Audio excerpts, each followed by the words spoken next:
वजह से दुनिया की मशहूर जगन्नाथपुरी रथ यात्रा निकलेगी या नहीं, इसका फैसला सुप्रीम कोर्ट को करना था। कोर्ट ने कुछ शर्तों के साथ यात्रा की इजाजत दे दी है। इससे पहले कोर्ट में यात्रा के खिलाफ गए पक्ष का मानना था कि रथ यात्रा में लाखों की संख्या में लोग शामिल होते हैं और ऐसे में सोशल डिस्टेंसिंग का पालन नहीं हो पाएगा, इसीलिए इस साल रथ यात्रा पर रोक लगा दी जाए। दूसरे पक्ष का मानना था कि ये सनातनी परंपरा रही है, लिहाजा यात्रा होनी चाहिए। सुप्रीम कोर्ट ने रथ यात्रा को मंजूरी दे दी है, लेकिन हम आपको आज के इस वीडियो में ये बताएंगे कि इस यात्रा का इतिहास क्या है और क्यों ये दुनिया के लिए महत्वपूर्ण धार्मिक आयोजन में से एक है।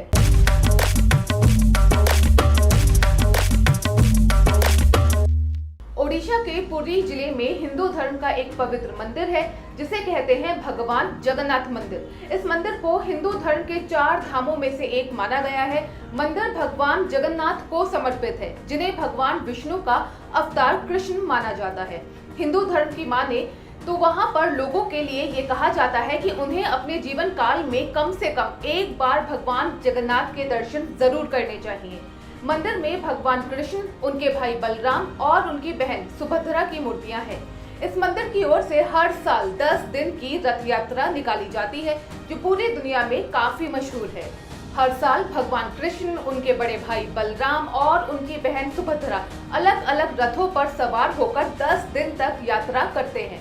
हिंदू पंचांग के मुताबिक आषाढ़ महीने के शुक्ल पक्ष की द्वितीय तिथि से ये यात्रा शुरू हो जाती है और एकादशी को खत्म होती है। रथ यात्रा के दौरान सबसे आगे जो रथ होता है उसे कहते हैं ताल ध्वज, जिस पर भगवान बलराम विराजमान होते हैं। इसकी ऊंचाई 45 फीट की होती है। रथ में 14 पहिए लगे होते हैं और इसको लाल हरे कपड़े से ढका गया होता है। इस रथ के सारथी का नाम है सानकी। उनके बाद उनकी बहन सुभद्रा का रथ होता है, जिसे कहते हैं दर्प दलन या पदरथ। इसकी ऊंचाई 44.6 फीट की होती है। रथ में 12 पहिए होते हैं। इसे लाल काले कपड़े से ढका जाता है। इस रथ के सारथी का नाम है अर्जुन। सबसे पीछे भगवान कृष्ण का रथ होता है, जिसे कहते हैं नंदी घोष या गरुड़ ध्वज। इसमें 16 पहिए लगे होते हैं। ऊंचाई 45.6 फीट की होती है और रथ लाल पीले कपड़े से ढका होता है। इस रथ के सारथी का नाम मातली है। रथ के ऊपर जो ध्वज या झंडा लगा होता है उसे कहते हैं त्रिलोक्य मोहिनी। हिंदू पंचांग के मुताबिक आषाढ़ महीने के शुक्ल पक्ष की द्वितीय तिथि को तीनों लोगों की मूर्तियों को पूजा पाठ के बाद मंदिर से बाहर लाया जाता है और उन्हें रथ में रखा जाता है। इस प्रक्रिया को कहते हैं पहाड़ी।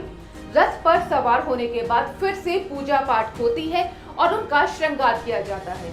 इसके बाद पूरे मंदिर के गजपति महाराज रथ यात्रा के रास्ते को सोने की झाड़ू से साफ करते हैं। इस रस्म को कहते हैं छेरा पहरा। सफाई के बाद भक्त तीनों रथों को खींचते हैं। रथ खींचकर जाता है गुंडीचा मंदिर, जो जगन्नाथ मंदिर से 3 किलोमीटर दूर है। यहाँ पर तीनों लोगों की मूर्तियों को 7 दिनों के लिए मंदिर में रखा जाता है। यहाँ भी भव्य तरीके से पूजा पाठ और आरती का आयोजन किया जाता है। ये पूजा अर्चना 7 दिनों तक चलती रहती है। आषाढ़ महीने के शुक्ल पक्ष की दशमी तिथि को बाहुड़ा यात्रा का शुरू होती है। आषाढ़ महीने के शुक्ल पक्ष की दशमी तिथि को बाहुड़ा यात्रा शुरू होती है। इसे दक्षिणाभिमुखी यात्रा भी कहते हैं।